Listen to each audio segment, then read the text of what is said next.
Praise the Lord. 2 ദിനവൃത്താന്ത പുസ്തകം 9-ാം അധ്യായം 1 മുതൽ 31 വരെയുള്ള തിരുവചനങ്ങൾ.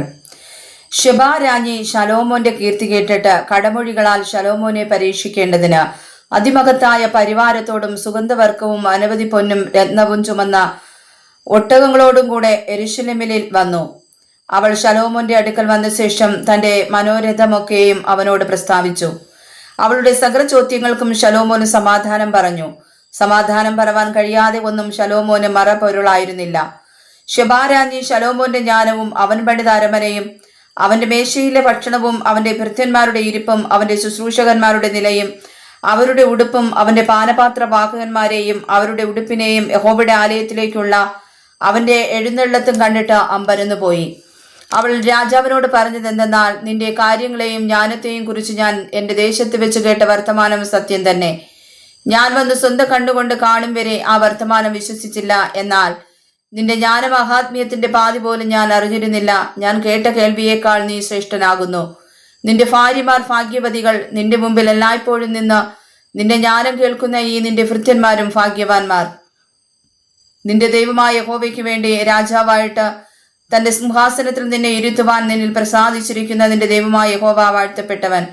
നിന്റെ ദൈവം ഇസ്രായേലിനെ എന്നേക്കും നിലനിൽക്കുമാറാക്കേണ്ടതിന് അവരെ സ്നേഹിച്ചതുകൊണ്ടും നീതിക്കും ന്യായവും നടത്തുവാൻ നിന്നെ അവർക്ക് രാജാവാക്കിയിരിക്കുന്നു. അവൾ രാജാവിന് 120 താലന്ത് പൊന്നും അനവധി സുഗന്ധവർക്കവും രത്നവും കൊടുത്തു. ശെബാ രാജ്ഞി ശലോമോൻ രാജാവിന് കൊടുത്തതുപോലെയുള്ള സുഗന്ധവർക്കം പിന്നെ ഉണ്ടായിട്ടില്ല.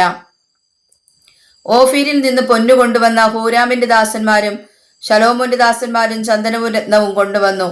രാജാവ് ചന്ദനമരം കൊണ്ട് യഹോവയുടെ ആലയത്തിനും രാജധാനിക്കും അഴികളും സംഗീതക്കാർക്ക് കിന്നരങ്ങളും വീണകളും ഉണ്ടാക്കി.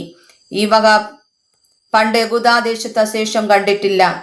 ശെബാ രാജ്ഞി രാജാവിന് കൊണ്ടുവന്നതിൽ പരമായി അവൾ ആഗ്രഹിച്ചതും ചോദിച്ചതുമൊക്കെയും ശലോമോൻ രാജാവ് അവൾക്ക് കൊടുത്തു.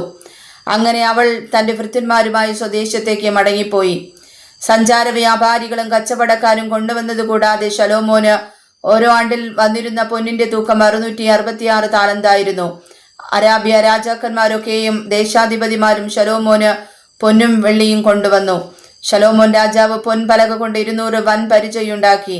ഓരോ പരിചയ്ക്ക് 600 ഷെക്കൽ പൊൻപലക ചെലവായി. അവൻ പൊൻപലക കൊണ്ട് 300 ചെറുപരിചയും ഉണ്ടാക്കി. ഓരോ ചെറുപരിചയ്ക്ക് 300 ഷെക്കൽ പൊന്ന് ചെലവായി. രാജാവ് അവയെ ലെബാനോൻ വനഗ്രഹത്തിൽ വെച്ചു. രാജാവ് ദന്തം കൊണ്ട് ഒരു വലിയ സിംഹാസനം ഉണ്ടാക്കി തങ്കം കൊണ്ട് പൊതിഞ്ഞു. സിംഹാസനത്തോട് ചേർത്തുറപ്പിച്ചതായ 6 പതനവും പൊന്നുകൊണ്ട് ഒരു പാദപീഠവും ഉണ്ടായിരുന്നു. ഇരിപ്പിടത്തിന്റെ ഇരുഭാഗത്തും ഓരോ കൈത്താങ്ങലും കൈത്താങ്ങലിനരികെ നിൽക്കുന്ന 2 സിംഹവും ഉണ്ടായിരുന്നു. 6 പതനത്തിൽ ഇപ്പുറത്തും അപ്പുറത്തുമായി 12 സിംഹം നിന്നിരുന്നു. ഒരു രാജ്യത്തും ഇങ്ങനെ ഉണ്ടായിരുന്നില്ല. ശലോമോൻ രാജാവിന്റെ സകല പാനപാത്രങ്ങളും പൊന്നുകൊണ്ടും ലബാനോൻ ഗൃഹത്തിലെ ഉപകരണങ്ങളൊക്കെയും തങ്കം കൊണ്ടുമായിരുന്നു. വെള്ളിക്ക് ശലോമോന്റെ കാലത്ത് വിലയില്ലായിരുന്നു. രാജാവിന്റെ കപ്പലുകളെ ഹൂരാമിന്റെ ദാസന്മാരോടുകൂടെ തർസീസിലേക്ക് അയച്ചിരുന്നു. 3 ആണ്ടിൽ ഒരിക്കൽ തർസീസ് കപ്പലുകൾ പൊന്ന്, വെള്ളി, ആനക്കൊമ്പ്, കുരങ്ങ, മയിൽ എന്നിവയെ കൊണ്ടുവന്നു. ഇങ്ങനെ ശലോമോൻ രാജാവ് ഭൂമിയിലെ സകല രാജാക്കന്മാരിലും വെച്ച് ധനം കൊണ്ടും ജ്ഞാനം കൊണ്ടും മികച്ചവനായിരുന്നു. ദൈവം ശലോമോന്റെ ഹൃദയത്തിൽ കൊടുത്ത ജ്ഞാനം കേൾപ്പാൻ ഭൂമിയിലെ സകല രാജാക്കന്മാരും അവന്റെ മുഖദർശനം അന്വേഷിച്ചു വന്നു. അവരിൽ ഓരോരുത്തരും ആണ്ടുതോറും താന്താന്റെ കാഴ്ചയായിട്ട് വെള്ളിപ്പാത്രം, പൊൻപാത്രം, വസ്ത്രം, ആയുധം, സുഗന്ധവർക്കം, കുതിര, കോവർക്കഴുത എന്നിവയെ കൊണ്ടുവന്നു. ശലോമോന് കുതിരകൾക്കും രഥങ്ങൾക്കും 4000 ലായവും 12000 കുതിരസേവകരും ഉണ്ടായിരുന്നു. അവരെ അവൻ രഥനഗരങ്ങളിലും യെരൂശലേമിൽ രാജാവിന്റെ അടുക്കലും പാർപ്പിച്ചിരുന്നു. അവൻ നദി മുതൽ ഫെലിസ്ത്യ ദേശം വരെയും ഇസ്രായേലിന്റെ അതിർത്തി വരെയുമുള്ള സകല രാജാക്കന്മാരുടെ മേലും വാണു. രാജാവ് യെരൂശലേമിൽ വെള്ളിയെ പെരുപ്പം കൊണ്ടും കല്ലുപോലെയും ദേവദാരുവിനെ താഴ്വീതിയിലെ കാട്ടത്തിമരം പോലെയും ആക്കി. ഇസ്രായേലിൽ നിന്നും സകല ദേശങ്ങളിൽ നിന്നും ശലോമോന് കുതിരകളെ വാങ്ങിക്കൊണ്ടുവരും. ശലോമോന്റെ മറ്റുള്ള വൃത്താന്തങ്ങൾ ആദ്യാവസാനം നാഥാൻ പ്രവാചകന്റെ വൃത്താന്തത്തിലും ഷീലോനിനായ അഹീയാവിന്റെ പ്രവാചകത്തിലും നെബാത്തിന്റെ മകനായ രോബയാമിനെ പറ്റിയുള്ള ഇത്തോ ദർശകന്റെ ദർശനങ്ങളിലും എഴുതിയിരിക്കുന്നുവല്ലോ. ശലോമോൻ യെരൂശലേമിലെല്ലാം ഇസ്രായേലിന് 40 സംവത്സരം രാജാവായിരുന്നു. പിന്നെ ശലോമോൻ തന്റെ പിതാക്കന്മാരെ പോലെ നിദ്ര പ്രാപിച്ചു.